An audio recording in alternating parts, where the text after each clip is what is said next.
vou fazer uma mediação. As pessoas que quiserem fazer intervenções, por favor, utilizem o chat. Quando começou a pandemia, e aqui eu explico para o Ricardo e para alguns que estão entrando agora, que ainda não tinham participado das nossas conversas, nós criamos um grupo de debates, a Associação Brasileira de Inteligência e Estudos de Inteligência e Contra-Inteligência, da qual eu tenho a honra de ser presidente.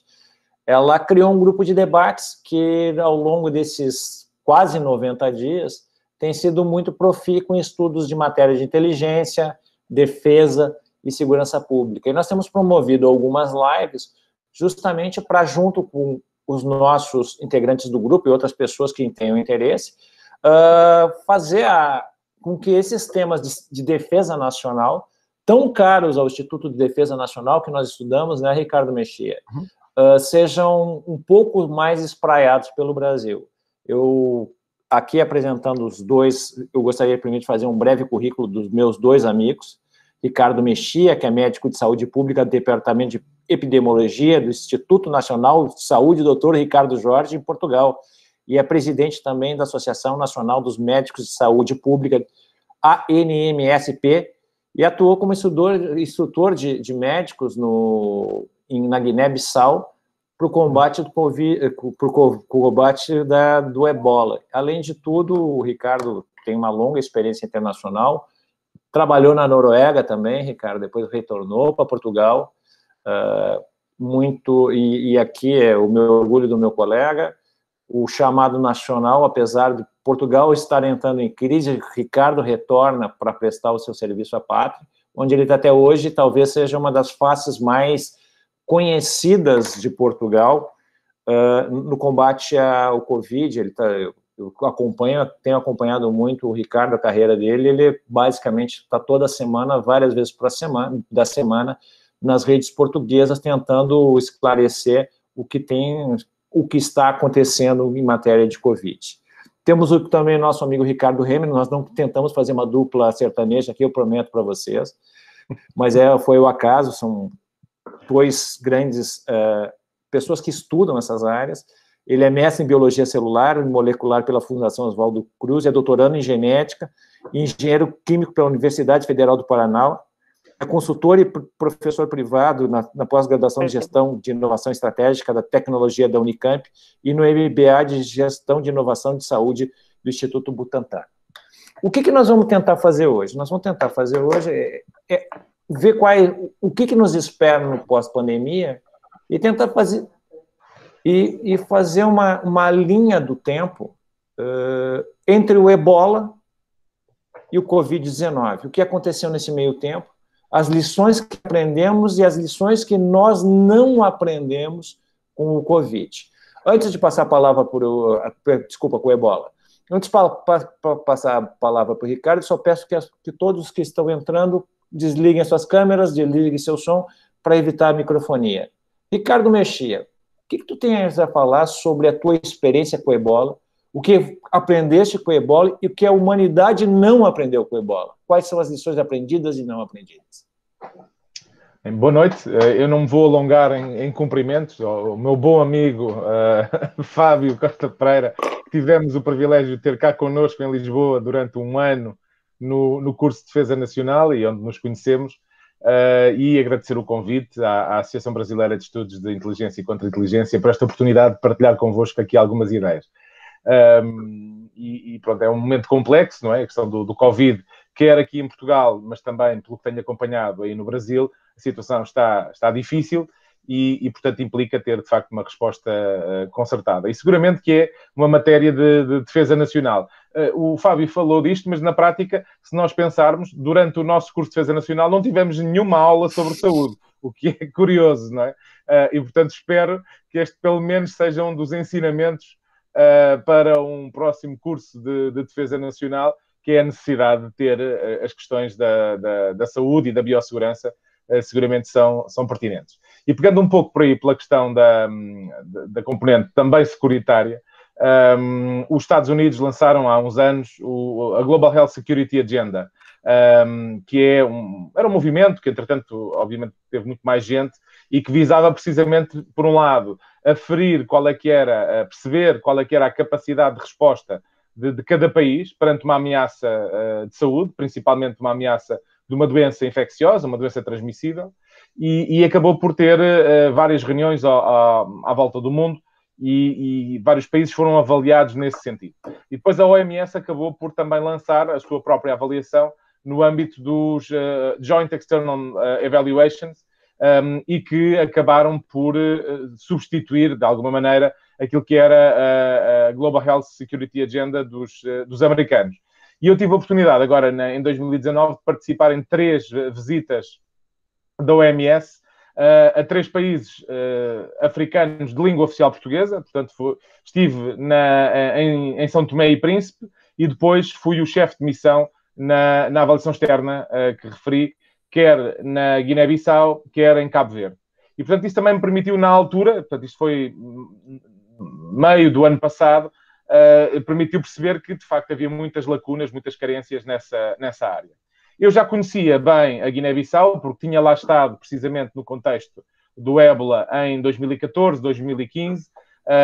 Estive lá um mês em cada ano, numa missão que era uma missão conjunta da portuguesa para capacitar as autoridades guineenses com capacidade de resposta para o ébola. Felizmente, ou pelo menos tanto quanto se saiba, eles acabaram por não ter nenhum caso de ébola em território da Guiné-Bissau. O que é até improvável, tendo em conta que o país faz fronteira com a Guiné-Conakry e que teve milhares de casos. E, inclusivamente, a fronteira é muito pouco robusta. Ou seja, na altura, o responsável da OMS visitou a Guiné-Bissau e quis ir ver como é que era o controle nas fronteiras. E então foram de carro até à fronteira.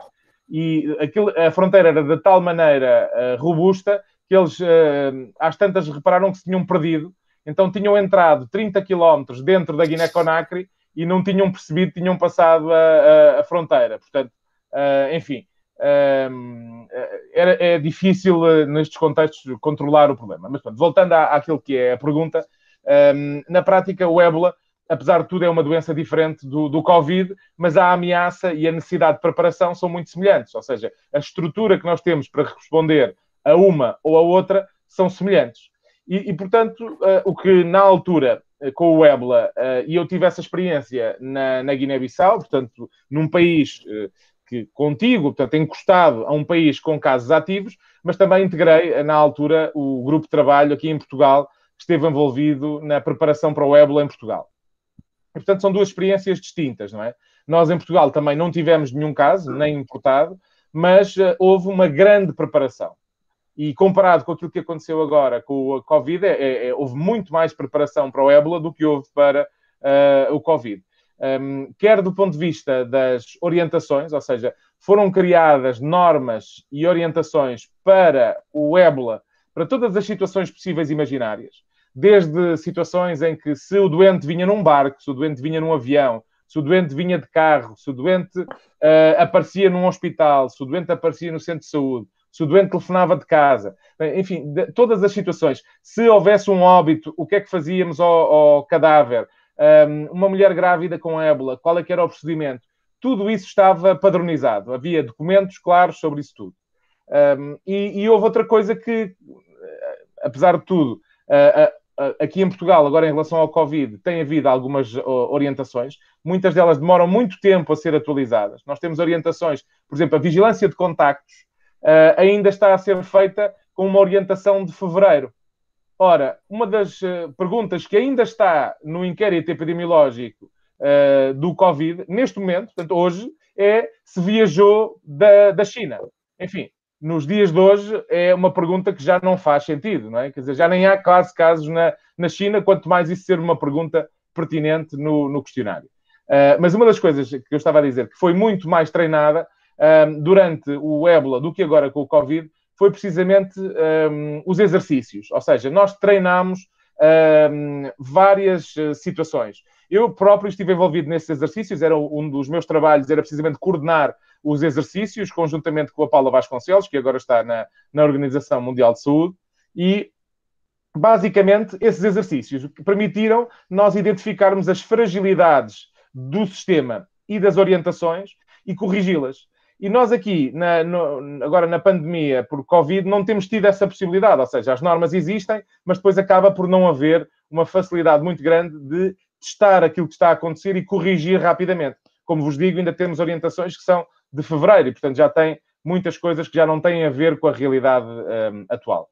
E, portanto, para mim foi uma grande aprendizagem a experiência do ébola, quer a experiência que tive aqui em Portugal, na preparação, nos exercícios, mas também na Guiné-Bissau, em que foi preciso praticamente começar tudo do zero, não é? E, portanto, eu estive lá um mês em cada ano, e, portanto, isto foi um esforço concertado das várias equipas. Nós, uma vez por mês, trocávamos, portanto, ia um novo profissional e o outro vinha embora para Portugal, e, portanto, houve ali um esforço muito grande, quer de capacitar um centro de emergências em saúde pública, que foram criados na Guiné-Bissau, não existiam e passaram a ter.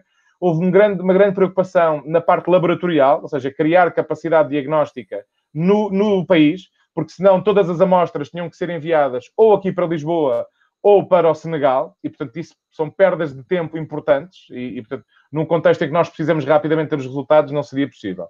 E, portanto, para mim foram experiências muito ricas de aprendizagem, de perceber o que se pode fazer num contexto de muitos baixos recursos e também no contexto de baixos recursos, como é o português.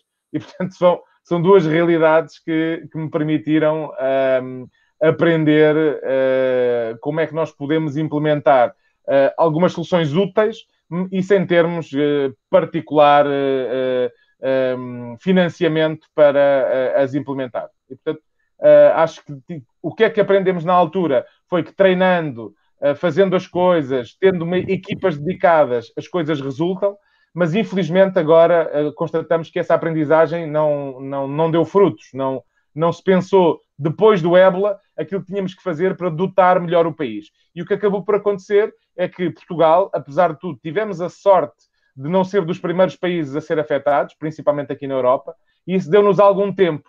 Mas esse tempo que ganhámos não foi utilizado para capacitar, para melhorar. Nós começámos a encomendar, por exemplo, equipamentos de proteção individual no final de março. Ora, nós temos o primeiro caso no dia 2 de março. Portanto, quando nós vamos ao mercado comprar equipamentos de proteção individual no final de março, já não havia, porque toda a gente estava a comprar, em todo o mundo, e o que havia era vendido a preços exorbitantes, a preços muito altos. E, portanto, não houve aqui verdadeiramente um planeamento. E, portanto, eu acho que, eu gostava de acreditar nisso, mas sou um bocadinho cético, que esta pandemia agora nos traga mais ensinamentos e que possamos retirar ilações, que possamos retirar alguns ensinamentos para uma futura pandemia. Mas, enfim, eu acho que é mais esperança do que realismo. Não estou muito confiante que isso vá acontecer. Ricardo Remer. Muito obrigado, Fábio. Obrigado a todos. Ricardo Mexia fez uma introdução perfeita nesse sentido, porque eu tinha algumas dúvidas em relação ao histórico e aprendizado com relação ao ebola, e foi muito esclarecedor a sua menção ao fato de que, a despeito de ser uma doença com um espectro de causar um medo muito grande por conta da letalidade e a maneira horrenda que os acometidos de ebola morrem, o aprendizado ainda assim não foi como eu imaginaria que teria sido para quem vivenciou de perto isso. Então, isso traz muitos ensinamentos, né? Eu tenho uma visão parecida no que diz respeito ao Covid, em um aspecto que é um desejo do ser humano de negar a realidade e tentar voltar ao passado confortável. Isso é muito forte no ser humano. Por outro lado, não há dúvida que, ao contrário das outras epidemias ou pandemias, essa, talvez a primeira do século XXI, que causou tamanho impacto psicológico e de infodemia concomitante, né? É um fenômeno muito interessante, porque o ebola, pelo menos para nós aqui no Brasil, e os participantes podem me corrigir se eu estiver errado, nos parecia uma doença perigosa, mas distante, e não chegou muita informação, e muito menos chegou impacto social tão horizontal e tão profundo quanto o Covid. Então, o Covid é uma doença que ela foi antecedida e, ao que me parece, será sucedida de uma infodemia de maior persistência, né? Então, isso tem um efeito interessante, porque, no que diz respeito ao aprendizado, isso tem um contraste muito grande em relação ao ebola. Por outro lado, em função desta prevalência internacional de um assunto único durante mês e pouco, ou talvez 2 meses, o nível de conhecimento, o nível de percepção ou de awareness mundo afora sobre higiene, sobre necessidade de cuidados básicos com saúde, também aumentou. Então, eu quero crer que, ao menos, os princípios básicos da higiene, que eram disciplinas de cursos de graduação, de vários cursos da ciência da saúde, e que hoje em dia, ou pelo menos nas últimas décadas, estava negligenciada a sua relevância, voltou repentinamente. A importância da higiene e dos cuidados básicos de saúde. E isso pode ter um efeito horizontal. Então, isso é um efeito que eu talvez repute positivo, né, desse fenômeno. Um outro efeito que é surpreendente para quem é do campo da ciência, eu estudo mais a ciência do diagnóstico, a ciência do medicamento, muito mais do que a atenção, né? Não sou médico, o tratamento não é exatamente a minha especialidade, mas tenho muito atuação na área de desenvolvimento de medicamentos e de diagnósticos. E me surpreende muito o grau de aprofundamento que tem havido no ser humano não formado em ciências da saúde, em discussões em chats e em lives como essa, em nível de detalhe razoavelmente profundo de diferenças de testes moleculares para testes de anticorpos. Isso é muito surpreendente, a gente vê esse nível de informação tão horizontalizada na população de uma maneira geral. E tem um efeito que eu reputo negativo, né? Eu me esforcei muito para tentar achar 2 aspectos positivos associados ao Covid, mas inevitavelmente tem os negativos também, que é um equilíbrio de forças contrastantes entre, de um lado, um desejo de voltar ao seu normal, todos querem voltar à normalidade, e de um outro lado, uma crescente indicação por certos grupos de que teremos um novo normal e que tudo será diferente a partir de agora. É interessante mencionar que existe, de um lado, um viés por conta daqueles que desejam mudança na maneira que a sociedade hoje existe, em aceitar que existirá um novo normal, né? E existe uma tendência, vamos dizer assim, de quem é mais conservador, de achar que esse novo normal é um exagero da duração do efeito da pandemia ou da infodemia, e que, na realidade, o ser humano voltaria ao seu normal depois de um certo tempo. Pelo que eu entendi da sua fala, é o que deve acontecer, e eu comungo com essa interpretação, porque o denial, ou a negação da realidade, ele persiste por muito tempo também. E as pessoas vão querer retomar a sua vida, mudar a vida completamente, para aceitar que daqui para frente todos os encontros sociais serão em lives. Isso vai ser muito difícil. Assim como é pouco provável que o efeito devastador, vamos dizer assim, tanto do vírus, talvez especialmente da infodemia, não vá durar tanto tempo, embora a infecção em si possa persistir por um tempo. Então, eu chamaria atenção para esses 3 pontos, os 2 negativos e um positivo, acreditando que, diante dessa negação em aceitar que tudo mudou e que nada mais será como era antes, ou seja, as pessoas querem o seu normal de volta com adaptações, haverá um espaço muito grande para o desempenho de atividades de inovação na área de saúde, desenvolvimento de novos objetos em saúde. Então, como atuo muito nessa área, eu tenho visto uma mudança muito grande por conta das empresas que atuam no segmento, tentando se reorganizar, e a parte da questão individual enxergam esse tipo de fenômeno, que é uma pandemia, como um vetor adicional de nível de preparação para que eles estejam capacitados a desenvolver produtos e processos relacionados a essas áreas. Então, eu acho que esses 3 itens podem balizar um pouquinho a nossa conversa ao longo dessa live. Ricardo Amaral e Ricardo Hemer, eu tenho um questionamento para vocês, uma coisa que me chama muito a atenção, e eu quero voltar a um tema que para mim é muito importante, é muito caro, que é a questão da defesa nacional. A saúde, indubitavelmente, é uma questão de defesa nacional, e isso me parece que ficou muito claro está ficando muito claro durante a pandemia. Os países negligenciaram a sua saúde, terceirizaram grande parte das indústrias de base da saúde para a China, por exemplo, e hoje sofrem com o desabastecimento de produtos básicos para a atenção de sua própria população afetada por essa pandemia. O que me chama mais a atenção, me causa é que de metade dos anos 90 até o início dos anos 2000, inúmeros vírus se apresentaram com uma capacidade pandêmica e, para a sorte do mundo, eles não progrediram dessa forma. Mas todo mundo sabia que mais cedo ou mais tarde um vírus bateria à nossa porta e causaria o que está causando.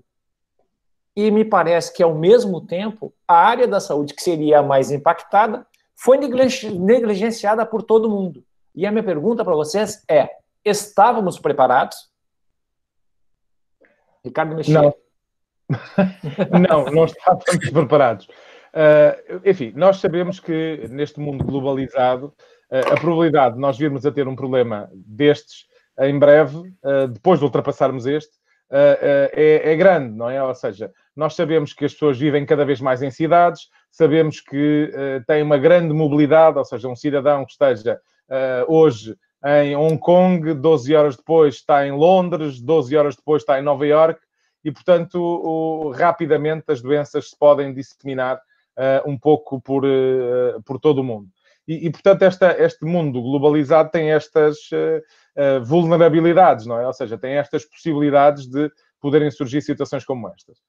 Já toda a gente viu o vídeo do Bill Gates em 2015, acho que foi em 2015, a dizer que isto ia acontecer. Mas igual a esse vídeo do Bill Gates, há dezenas de outros vídeos. A própria Organização Mundial de Saúde, em 2018, no blueprint da investigação e desenvolvimento, ou seja, o documento em que eles identificam prioridades de investigação, tem lá, por um lado, o SARS, está lá, é uma das doenças que está na lista, e tem outra doença nessa lista, que é a doença X. E a doença X, vocês não sabem qual é o agente que causa a doença X. Eu também não sei, e a OMS também não sabe. Porque a doença X é algo que nós ainda não conhecemos, mas que nos poderá vir a atingir. E, portanto, reconhecer que temos aqui uma realidade que nós podemos não conhecer e que nos pode vir a afetar é o primeiro passo para nós tentarmos investir recursos para nos prepararmos para isso. E, portanto, a grande questão é que... Mas enfim, eu diria que não é exclusivo da saúde ser ignorado, não é? Na crise mundial anterior, a questão do subprime, a questão da bolha imobiliária, já toda a gente também andava a dizer há muito tempo que era um problema, não é? Mas toda a gente achou que podíamos ignorar e podíamos continuar a viver alegremente sem nos preocuparmos com isso. E, portanto, aqui a questão da saúde foi um bocadinho semelhante, não é? Ou seja, apesar de haver vozes a dizer que era importante investir, era importante termos os meios, era importante reforçar os recursos, o que acabou por acontecer foi o exato oposto. E para vos contar um pouco aqui a experiência portuguesa, nós temos um sistema baseado num Serviço Nacional de Saúde. É uma espécie de SUS, como aí no Brasil. E, portanto, estes modelos ditos beveragianos, não é? Baseados na experiência do Alan Beveridge no Serviço Nacional de Saúde do Reino Unido, são sistemas que dependem fortemente do orçamento do Estado. Ou seja, tem que haver um investimento central do Estado na saúde para que haja desenvolvimentos, para que haja melhorias. E em Portugal, não só por causa da crise, mas também porque, de alguma maneira, o Serviço Nacional de Saúde é uma das marcas que os portugueses mais reconhecem, é uma marca muito robusta, é um pilar da nossa democracia, muita gente diz isso, acaba por ter uma resiliência muito grande. E o que acabou por acontecer foi que, como o sistema, neste caso o serviço, continuava a funcionar, mesmo sendo-lhe retirado muitos recursos, continuaram-lhes a tirar recursos. Enfim, há é uma piada, não é? Que se diz que o cavalo do inglês, não é? O cavalo do inglês foram-lhe dando, cada dia davam-lhe menos comida. E ele continuava a viver, continuava a funcionar. E no dia a seguir ainda lhe davam menos comida. E chegou até um dia em que se habituou a não comer nada, só que depois morreu. E, portanto, aqui o Serviço Nacional de Saúde é um bocadinho parecido, não é? Ou seja, vão retirando todos os dias, todos os anos, vai sendo retirado alguns recursos, mas como o serviço continua a funcionar, toda a gente acha que pode continuar no ano a seguir a retirar mais.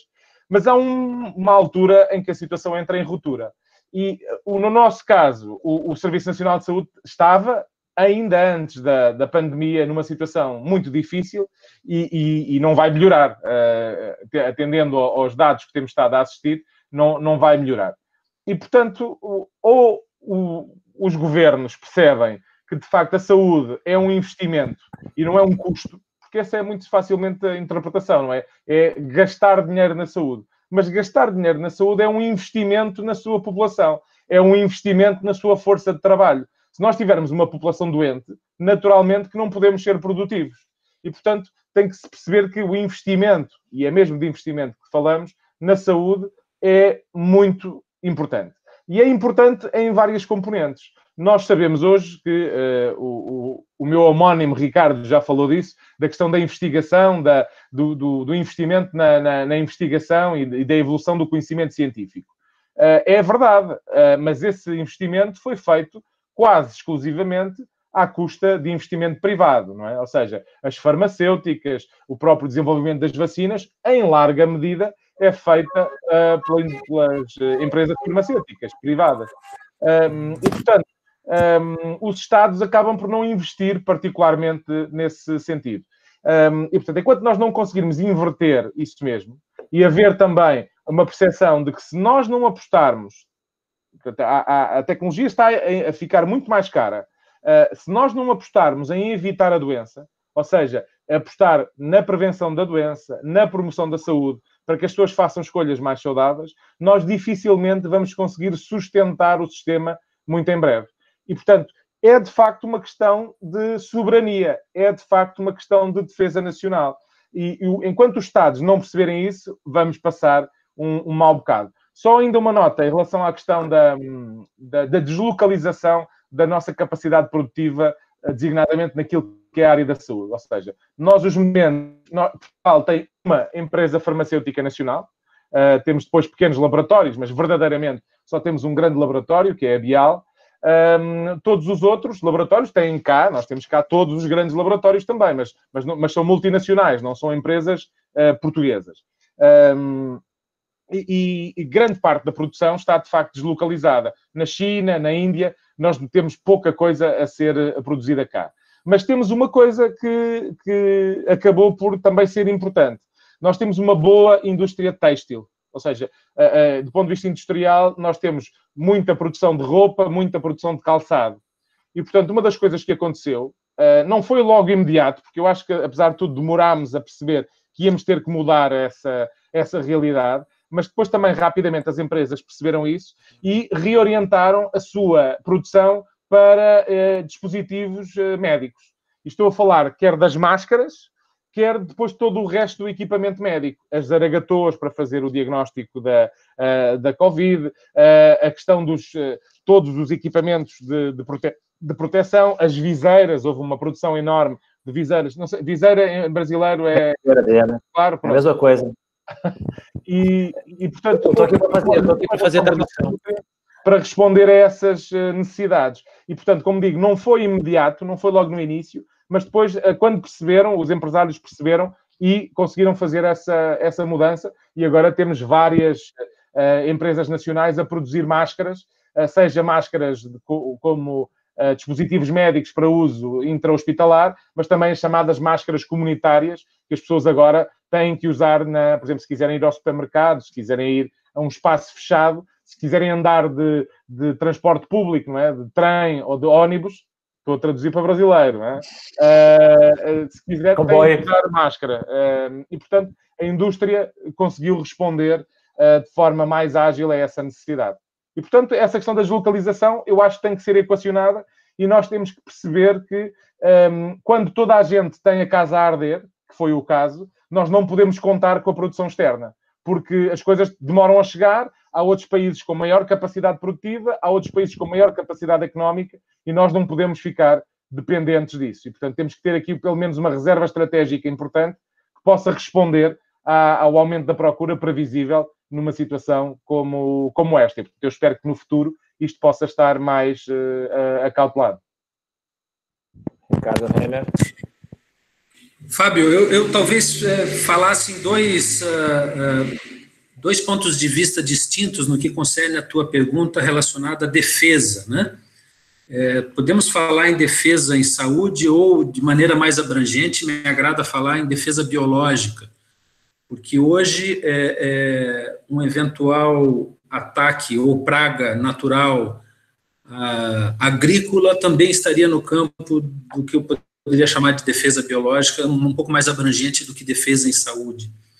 E, certamente, se formos levar em consideração o campo da defesa nacional sobre o aspecto militar ou da defesa estratégica, vamos dizer assim, uma das lições aprendidas pelos de coração ruim nesse planeta é que essa arma é uma arma interessante, é uma arma fácil. A despeito da discussão que existe em certos grupos quanto ao SARS-CoV-2 ser natural ou não, deixemos isso de lado, o fato é que ele trouxe aprendizados quanto à vulnerabilidade, tanto à saúde, quanto ao efeito econômico que isso acarreta, e a consequência da fragilidade econômica que pode gerar uma desmobilização no caso de uma necessidade de resposta militar, propriamente dita. Então, a saúde ou a biologia entrou definitivamente no cenário da defesa como um vetor que era negligenciado até então.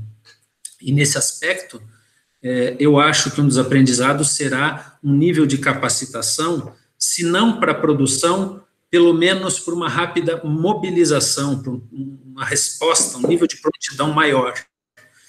Para que isso possa acontecer de maneira economicamente sustentável, o vetor da defesa à economia, propriamente dita, deve estar sempre em voga. Eu atuo muito no setor farmacêutico e, assim, a linguagem do homem de negócios da área de farmacêutica diz o seguinte: produto bom é produto de uso crônico, porque eu vendo sempre. Logo, vacina é um produto ruim, porque eu vendo uma vez só e resolve o problema para sempre. Então, na mentalidade do homem de negócios, a vacina é um produto ruim. Olha só que interessante esse ponto de vista. E por essa razão, as indústrias farmacêuticas que trabalhavam com vacinas foram sendo diminuindo em quantidade, né? Eu tive o prazer de conhecer o Dr. Charles Mérieux quando esteve no Brasil um tempo atrás, e hoje Pasteur Mérieux é do grupo Sanofi.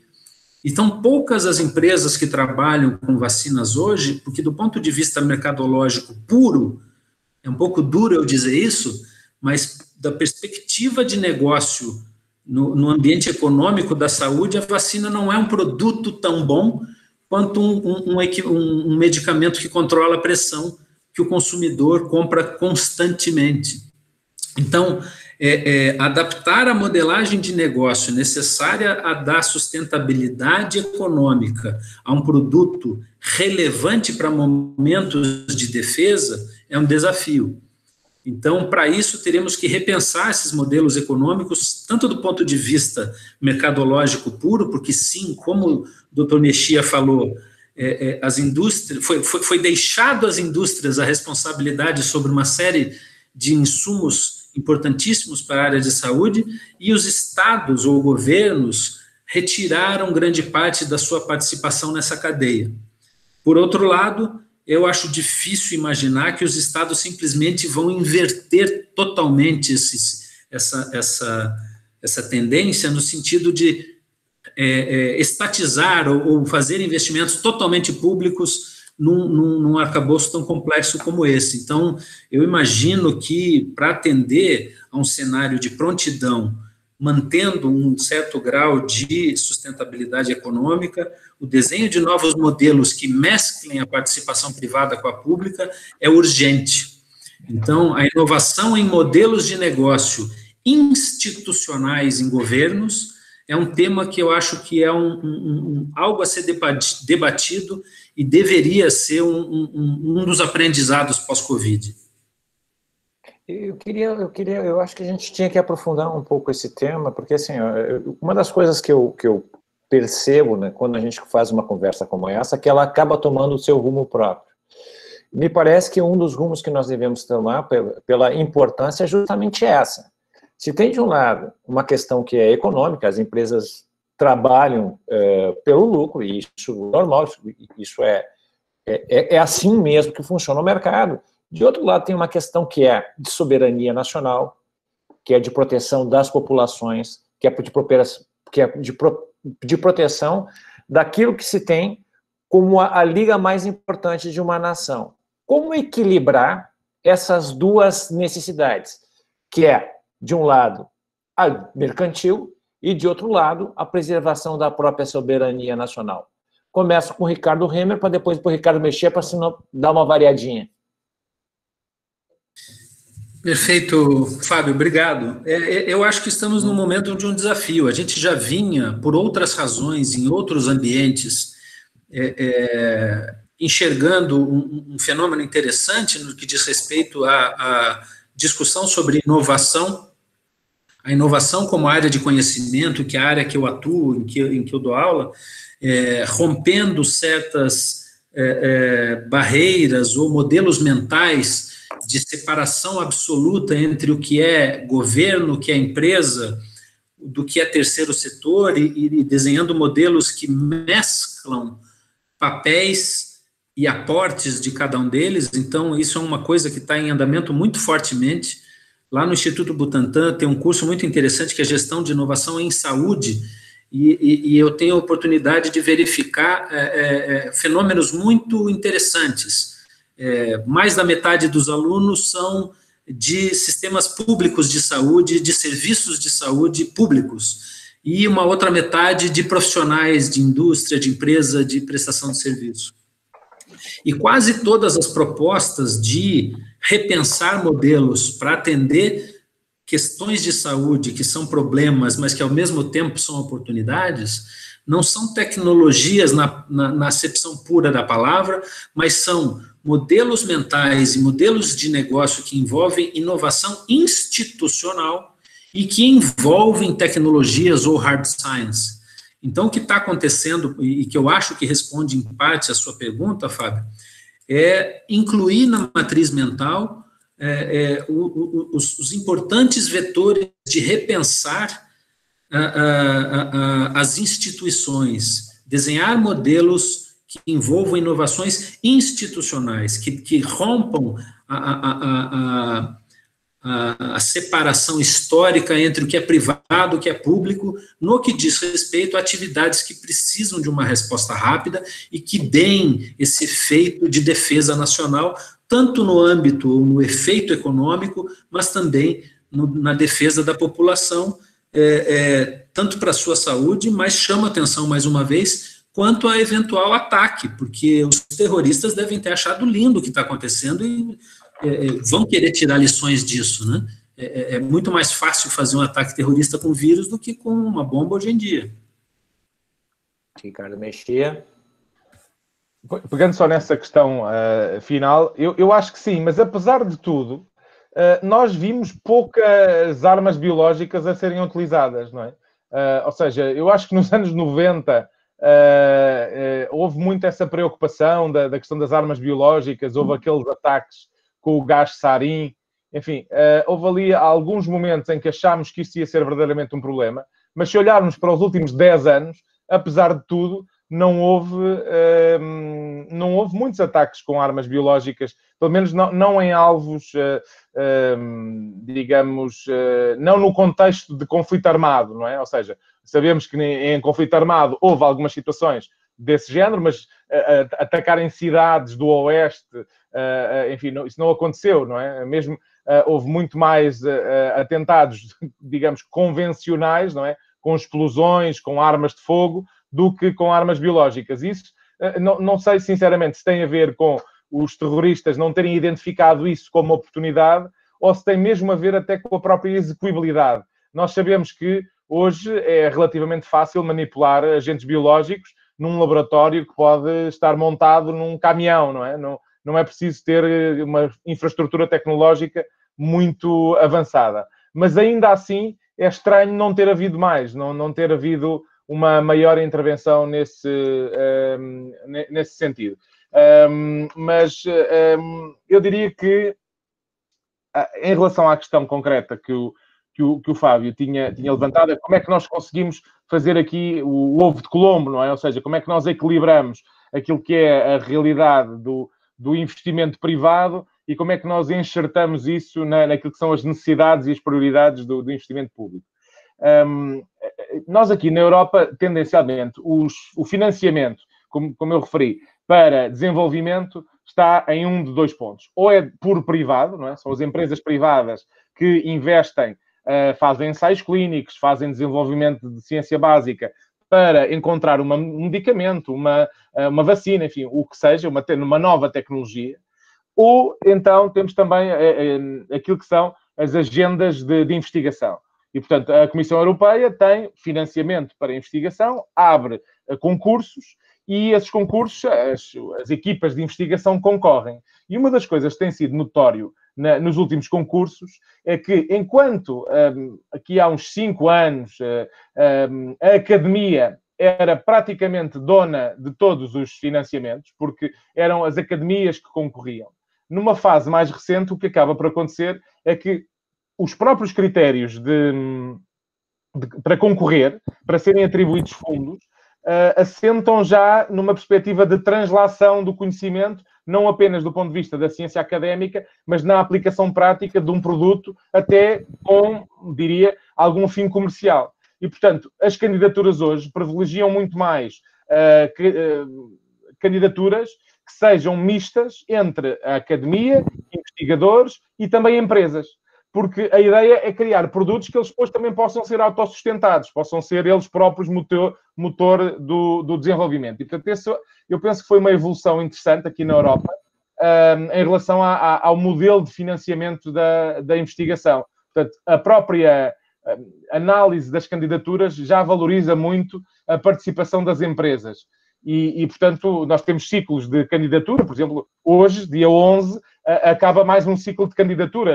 Nós integramos vários projetos que vão concorrer e depois alguns serão financiados, outros não serão financiados. Mas em vários dos projetos há empresas privadas que estão também a concorrer e fazem parte dos consórcios que concorrem. E, portanto, isso eu julgo que tem ajudado para fazer essa... usando aqui um termo da botânica, essa polinização cruzada, ou seja, as empresas beneficiam do conhecimento da academia, beneficiam de haver também, muitas vezes, até as próprias pessoas que trabalham na academia acabam por migrar para a iniciativa privada, para os laboratórios, etc. Mas também a academia beneficia, por um lado, do financiamento e, por outro, também, diria, de uma maneira mais prática, aquilo que é uma vertente mais pragmática do que é uma empresa, não é? Ou seja, as coisas têm que ter um fim. O objeto de investigação não é desenvolver conhecimento apenas na ótica académica, de melhorar o conhecimento, mas visa responder a uma pergunta, responder a uma necessidade, responder, ao fim e ao cabo, a um projeto que leve à criação de um produto. E isso eu acho que tem sido muito, muito interessante e isso acredito que tem ajudado a melhorar essa relação entre aquilo que é a investigação pura, digamos, estatal, e aquilo que são o tecido empresarial, que são as empresas, também com uma dinâmica um pouco mais ágil. E, portanto, eu acho que esse caminho é um caminho interessante, tem sido trilhado, tem vantagens e desvantagens, obviamente, depois acaba por, às vezes, as coisas nem sempre correm bem. Temos alguns exemplos em que as coisas acabaram por depois evoluir negativamente, mas ainda assim eu julgo que tem sido uma aposta ganha e felizmente têm sido, são as linhas de investigação têm sido abundantemente financiadas. Um dos problemas que às vezes se constata é que, em relação ao financiamento da investigação, acaba por ser um clube pequeno, não é? Ou seja, ou as pessoas já têm uma escala, já têm um volume muito grande de centros de investigação já muito desenvolvidos, que conseguem concorrer e que ganham, porque para os centros mais pequenos muitas vezes é difícil aceder a esta realidade. E isso às vezes, por exemplo, pegando no mundo empresarial, em que é mais fácil uma startup ser muito mais ágil, desenvolver produtos, desenvolver nova informação. No caso da ciência, como são os grandes centros que têm o financiamento, se calhar equipas mais pequenas têm dificuldade em entrar nesse jogo e portanto, é aqui um aspecto negativo dessa matéria. Mas eu acredito que há a maneira de haver um desenvolvimento importante da ciência e que ela pode ser posta ao serviço quer das empresas, e obviamente as empresas visam o lucro, não vale a pena também estarmos a ocultar isso, mas também ao serviço do Estado e dos cidadãos que beneficiam dos produtos que são desenvolvidos. E acho que isso é um caminho interessante. Primeiro, um comentário nosso. As pessoas que participam das nossas reuniões são sempre altamente qualificadas. Aqui hoje eu gostaria de prestar uma homenagem aos médicos presentes, o pessoal da área de saúde, porque, enfim, estão colocando a sua vida em risco para nos proteger. Eu queria saudar em nome de todos o meu irmão, o Mário, que está assistindo. E tem o nosso colega Branquinho, está aqui também, o Ricardo. Tá, um abraço, aí, Branquinho, um abraço. Quietinho como sempre, mas está aí. A Tânia, que está nos assistindo, ela fez uma pergunta. Né? Por que em Portugal, nomeadamente, que é um termo que eu adoro, que eu trouxe daí, eu importei, nomeadamente porque em Portugal se prestou mais atenção ao ébola, ou ebola, e menos ao Covid, porque se treinou mais para o enfrentamento do ébola do que do Covid. E aí, eu agora trazendo para a nossa realidade, se esse treinamento tardio, espraiando esse conhecimento, essas formas, uma matriz de atuação mais sistematizada, tardio, teria algum benefício agora, Ricardo? Ricardo? Eu acho que sim. Há duas razões principais. Primeiro, de facto, no ébola, como nós não tivemos casos cá, em Portugal, na prática, os exercícios era a única maneira que nós tínhamos de perceber se as coisas funcionavam ou não. E, portanto, também tivemos tempo para treinar. Enquanto não tínhamos casos reais, podíamos exercitar. E, portanto, havia mais tempo. E uma das coisas também que sempre foi claro é que, tal como o Ricardo referiu, havia digamos, um receio enorme do ébola, porque é uma doença com uma letalidade elevadíssima, até do ponto de vista, digamos, gráfico, não é? O facto das pessoas sangrarem, etc. Todo aquele quadro é um quadro que gera ansiedade nas pessoas. O Covid, apesar de tudo, é uma doença relativamente tranquila. As pessoas têm uma pneumonia, não é? Toda a gente já teve uma pneumonia, conhece o que é uma pneumonia. Não gera tanta ansiedade. E depois houve também uma corrente que era, isto é só uma gripe. Não é? Portanto, é igual a uma gripe e, portanto, não temos que nos preocupar. E, portanto, do ponto de vista da doença, intrinsecamente, o ébola é uma doença muito mais assustadora do que o Covid. Isso é inegável. Mas uma das questões que foi importante foi o tempo. É que, enquanto no caso do ébola nós tivemos meses, não é? Meses para nos preparar, porque a situação ia evoluindo na região da África, é evidente que tínhamos que evitar que a situação se verificasse cá, mas tivemos mais tempo. E o que acabámos por fazer é que os casos suspeitos nos permitiram também identificar onde é que estavam as fragilidades. No caso do Covid, o que acabou por acontecer é que, apesar de ter demorado também de algum tempo a chegar a Portugal, quando chegou, nós começámos rapidamente a ter muitos casos. E, portanto, não eram só casos suspeitos, eram casos confirmados, e os números começaram-se a avolumar. E quando assim é, com a casa a arder, ninguém, infelizmente, diria, as pessoas não fazem avaliação do que está a correr bem ou que está a correr mal. Está toda a gente dedicada a agarrar na mangueira para apagar o fogo. Portanto, não há ninguém que deu 2 passos atrás e que fique a ver, ok, está toda a gente a agarrar na mangueira, mas se calhar, se em vez de estarem todos a agarrar na mangueira, houvesse uns com a mangueira e outros com os baldes e alguém que fosse buscar outro carro dos bombeiros, se calhar resolvíamos um problema melhor. Mas como está toda a gente a agarrar na mangueira, ninguém dá esse passo atrás. E, portanto, com a casa a arder é muito difícil estar a fazer exercícios. Uma coisa que podia e devia acontecer, mas que nós também não fazemos, é o chamado After Action Review, ou seja, depois de ter acontecido, depois dos problemas terem acontecido, o que é que correu mal, para nós corrigirmos esses problemas para o futuro.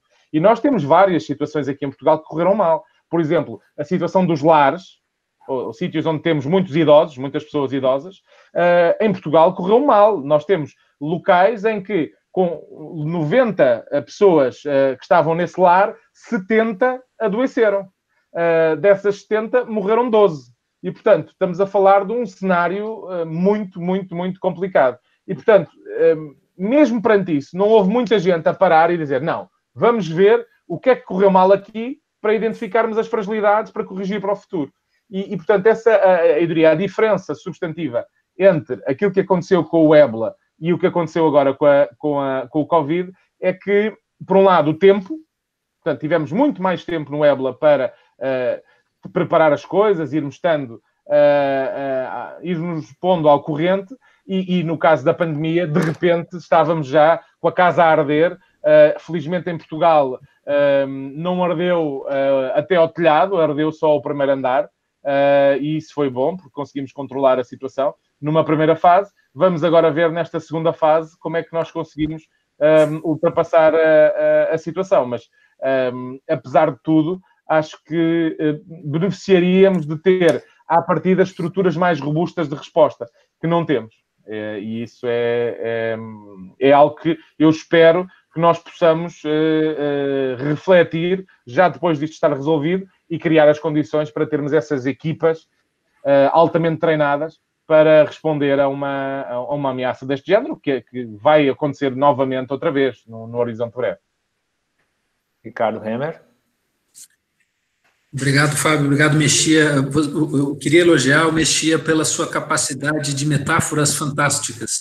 Né? É uma grande figura. Exatamente. Muito obrigado. Estou aprendendo. Eu tive a honra de conviver com esta figura e outras figuras muito especiais durante quase um ano no curso de Defesa Nacional. Eu sou um afortunado. De outro lado, todos temos orgulho do nosso idioma, mas podemos dizer que estamos ouvindo um português raiz, né? Então, aprendemos também no modo de pensar. Então, eu queria falar 2 pontos, né? O primeiro deles é um convite à reflexão sobre a ciência. O que nós vimos nos últimos dias, com retratações de artigos científicos em revistas de alta reputação, maybe no longer, né? E que tem um impacto profundo em políticas públicas em diversos países, né? Nomeadamente a Lancet e a New England Journal of Medicine, uma reflexão sobre o impacto que a crença, às vezes cega, naquilo que se chama de ciência, e que muitas vezes pode ser de baixa qualidade, tem no pensamento de defesa. Porque são 2 coisas em tese diferentes. O que nós vimos com a pandemia é que coisas que poderiam afetar tempo de resposta e mobilização nacional, que são típicos de pensamento de defesa, foram aceitas pelos seres humanos normais ou a sociedade como, não, isto é problema da ciência apenas. E como vimos, há hoje uma questão muito séria de qualidade nessa ciência. Então, um chamado à reflexão sobre a contraposição entre o que se aceita como ciência e seus impactos sobre a aceitação social do papel das forças de defesa, porque isso é uma coisa a se refletir. E um outro ponto, talvez falando um pouquinho da polinização cruzada, que eu gostei muito, professor Ricardo, eu tive a sorte de trabalhar durante 4 anos no doutorado, onde eu fiz grãos de pólen para vacinas. O objetivo era fazer pólenes transgênicos para usar como vacina, e já na época, isso foi nos anos 2000, que iniciou esse trabalho, o objetivo era ter um instrumento de defesa para situações de descontrole. Como fazer para vacinar populações em situações de contenção em ataques terroristas ou guerra biológica. Então, na época em que eu comecei o trabalho, eu pensei num sistema de delivery que era, por acaso, com grãos de pólen. Então, o tema de polinização cruzada me evocou esse trabalho que eu fiz, e eu fiquei, por sorte, vejam como são as coisas, 4 anos da minha vida trabalhando com flores, que eram armas de defesa, vamos dizer assim. E como eu sei que o tempo está acabando, o Fábio é muito preciso com isso, eu queria fazer, talvez, não sei se eu tenho essa permissão, Fábio, mas uma outra motivo de reflexão é como o Brasil e Portugal podem se ajudar nesse contexto. Sim. E se puder provocar o Ricardo Mexia, eu te agradeço ainda. Fazer com que ele tenha mais algumas reflexões e algumas metáforas para a gente. Exatamente, porque assim, a gente sabe que a realidade portuguesa e brasileira são bastante diferentes em muitos aspectos, né? E existe um vínculo fraterno, não só de idioma, mas de história e de origem, né? E eu, como brasileiro, sem ter um vínculo explícito com Portugal, gostaria de ter, então, que um vínculo de propósitos comuns, se é possível, neste contexto do nosso debate, de que forma o Dr. Ricardo veria uma espécie de colaboração no contexto do incremento da nossa capacidade de resposta em defesa biológica transnacional, vamos dizer assim. Bem, eu julgo que nós temos algumas estruturas que colaboram também na área da saúde. Não tanto na área da investigação, conheço menos, mas na área da saúde, eu sei que a CPLP, a Comunidade dos Países de Língua Portuguesa, tem uma secção de saúde que é bastante ágil e que tem algum trabalho desenvolvido precisamente no âmbito da cooperação. E nessa área eu acho que pode haver aí oportunidades interessantes. Na área da investigação e da ciência, confesso, não conheço tão bem o que é que já existe. Mas eu acho que seguramente a língua facilita muita coisa entre todos nós, não é? Entre os países de língua portuguesa. Aliás, como o Fábio também teve a oportunidade de testemunhar, nós tínhamos vários colegas de outros países de língua portuguesa e portanto, é uma comunidade muito, muito engraçada. Mas, em relação à colaboração, eu julgo que há seguramente vantagens de encontrarmos projetos conjuntos.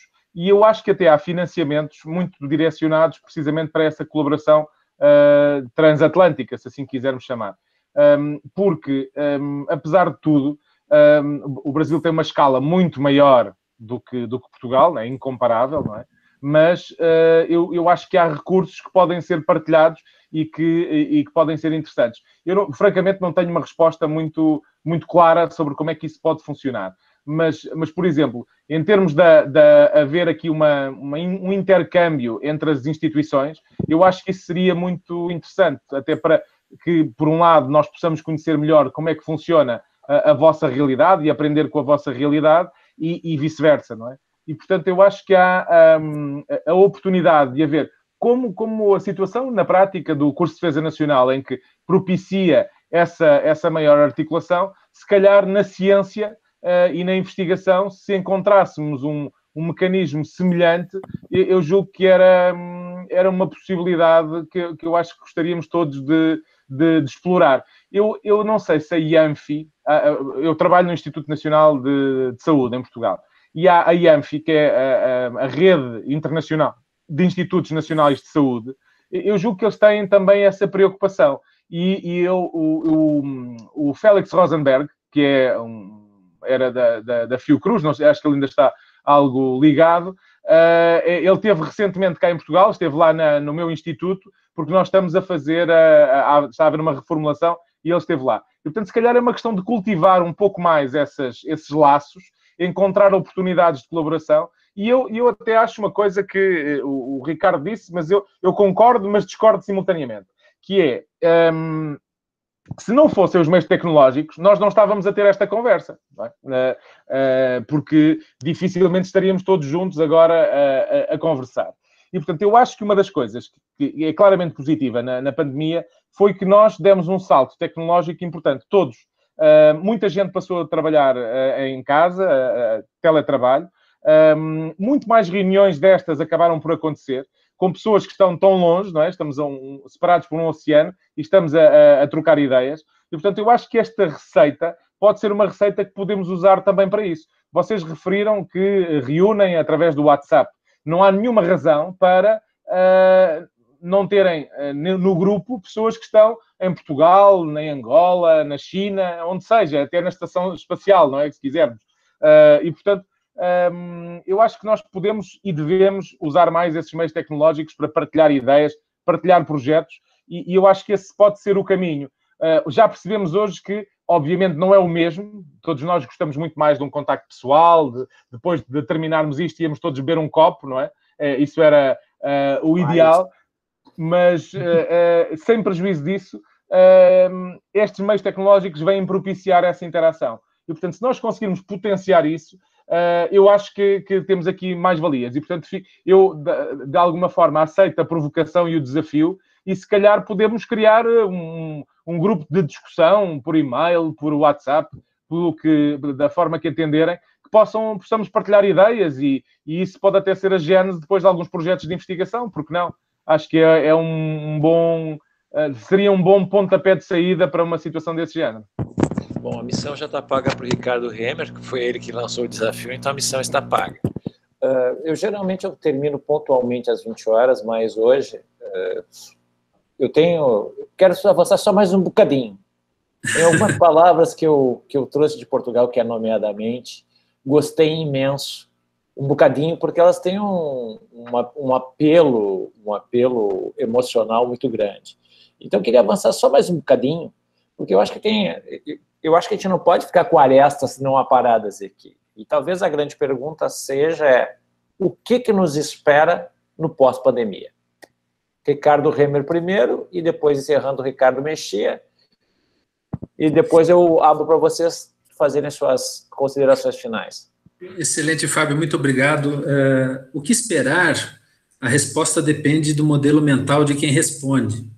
Como eu tenho o vício de ser otimista, eu espero coisas boas. Em primeiro lugar, houve uma revalorização de coisas que estavam um pouco esquecidas. Aquilo que tomaram, entre aspas, de nós, da normalidade, nos fez ver o valor de coisas que talvez não dessemos tanto valor.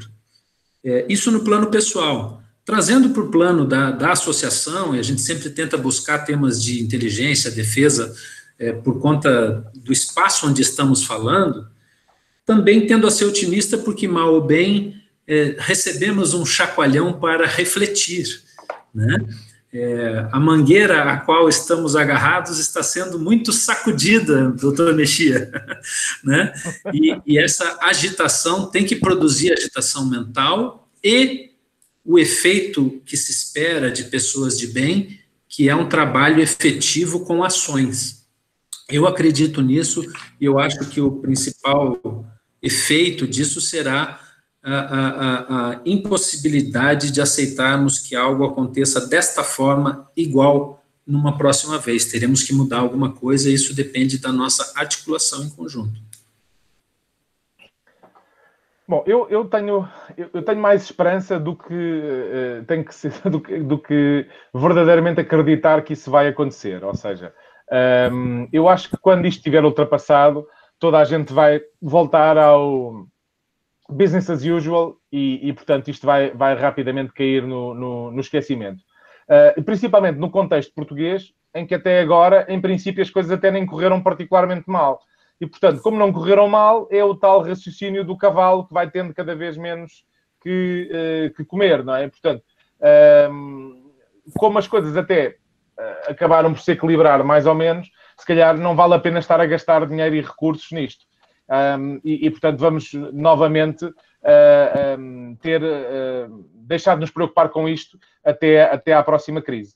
Há aqui um outro dado que eu acho que nós também não podemos ignorar, é que isto houve aqui um problema sanitário, mas nós vamos ter a seguir um problema económico brutal, não é? E, portanto, por muito que nós digamos que vamos ter que nos preparar, que vamos ter que fazer, etc., o problema é que não vai haver dinheiro, não vai haver... Nós saímos há bem pouco tempo de uma crise brutal económica, de motivo financeiro, não é? Foi uma crise financeira, que gerou uma crise económica, e não havia dinheiro para nada. E, portanto, agora temos uma crise sanitária que vai gerar uma crise económica e não vai haver dinheiro para nada outra vez. E, portanto, eu acho que a saúde, infelizmente, não vai estar no topo das prioridades. Eu lamento não ser particularmente motivador ou inspirador, mas eu acho que, infelizmente, a situação vai evoluir no sentido negativo e não vamos ter muita margem para alocar recursos para a preparação, para a capacitação da resposta.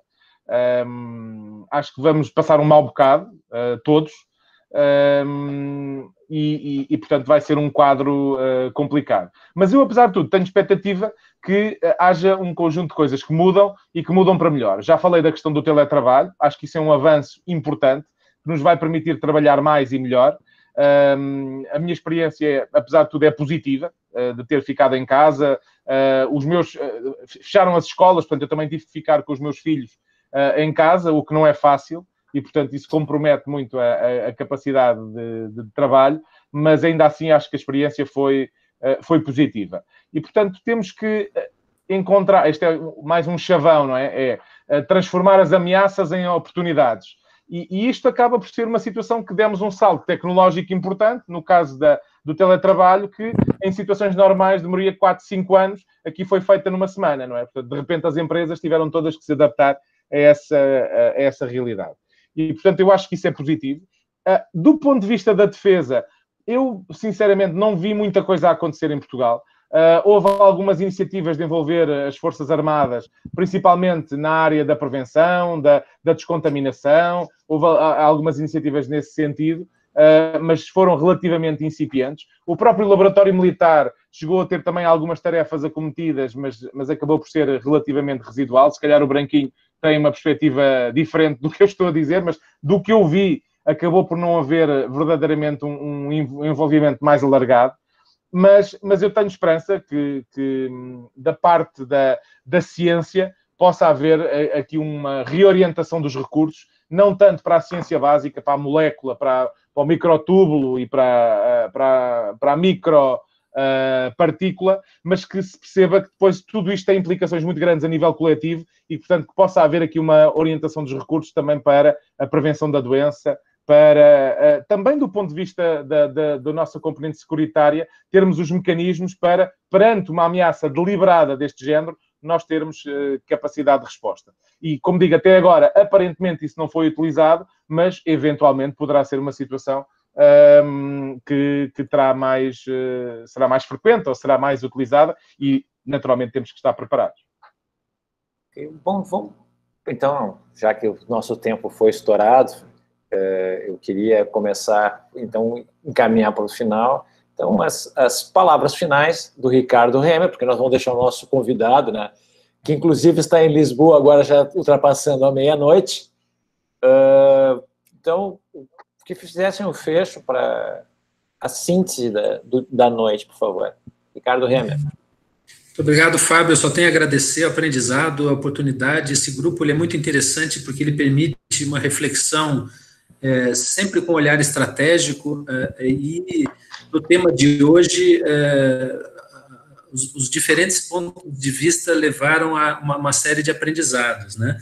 As lições aprendidas com o Ebola e as não aprendidas com o Covid, né, elas servem para muita reflexão. Eu acho que temas de saúde, como alguém comentou no chat aqui, entraram na agenda da inteligência, na agenda da defesa de maneira muito intensa, e acredito que isso tem um potencial de incrementar o perfil das pessoas que trabalham nesse assunto. A gente sabe que, historicamente, o arcabouço do sistema de saúde não era muito ligado a isso. Então, é importante lembrar que os profissionais de saúde incluem várias outras profissões, né, além dos médicos, dentistas, enfermeiros, fisioterapeutas, e a visão estratégica dessas pessoas que têm oportunidade de ver como funciona no front, né, de uma epidemia ou de uma pandemia, certamente acrescenta os debates no universo como o nosso aqui. Então, eu agradeço a todos por essa oportunidade.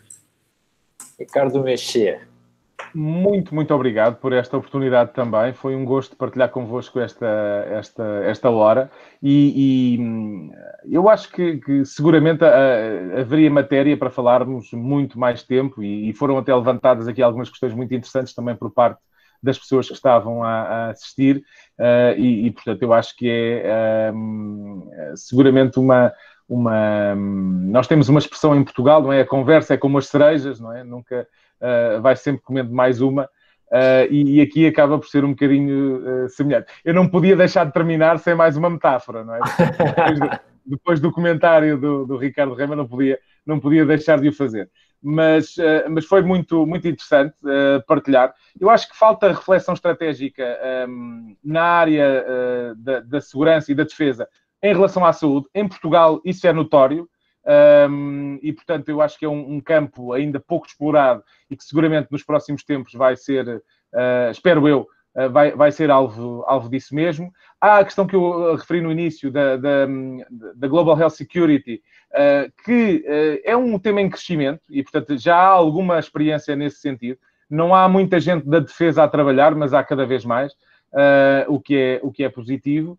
E, portanto, estes pontos seguramente vão estar na agenda nos próximos tempos e cá estaremos todos para colaborar também com eles. Agradecer novamente à Associação Brasileira de Estudos de Inteligência e Contra-Inteligência pelo convite, na pessoa do Sr. Presidente Fábio Costa Pereira. Foi um prazer enorme esta hora. Muito obrigado e fico ao dispor para as colaborações futuras. Eu acho que pode ser interessante, de facto, de vez em quando ir trocando umas ideias, mesmo que seja por WhatsApp, por outro meio qualquer. Portanto, fica esse desafio desde já aceito.